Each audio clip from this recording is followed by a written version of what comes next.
Temprano pa lang ya enderesaya el mga estudyante y mayores aquí na Zamboanga Central School para man limpieza. Usando con mga escoba junto taman limpieza mga mayores y mga estudyante como parte del principio del 11 na Brigada Eskwela. Asegun ko del Jefe del Governance and Operations Division del Departamento de Educación, Rosalio Conturno, oficialmente ta principia el Brigada Eskwela este día. Onde ta adverti el DepEd con el participación del mga mayores, opisyales del barangay y mga ahensya para el limpieza y preparasyon na kada eskwela.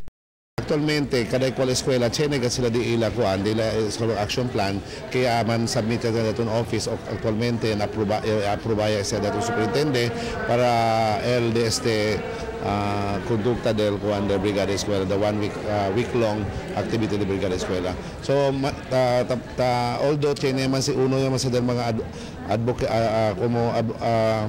advocate datong mga eskwela, kaya todo anyo, before man-start el program del datong klase, dapat siya el Brigada Eskwela para limpieza para in preparation for the incoming school year.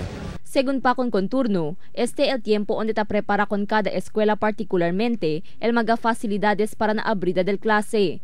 Puera na diferentes eskwela ta participa na Brigada Eskwela, de mas temprano una ya el Santa Barbara Elementary School y paso nangka National High School ya conduci Brigada Eskwela.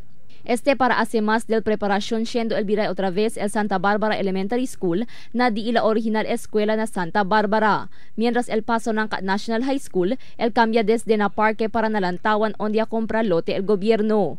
Actualmente temprano sila base sa nadila submitted documents sa action plan kay para actualmente kay grande ka sila preparasyon especialmente kung Santa Barbara kay siyempre el de la eskwela hindi pa been ready actualmente el mga buildings por eso siya prinsipyo sila temprano para at least sinisita sila libanta makeshift para at least man-accommodate ko natin mga bata. Según na DepEd, kumpleto según el número del mga classrooms na entero syudad para akomoda con el grande número de estudyante este año.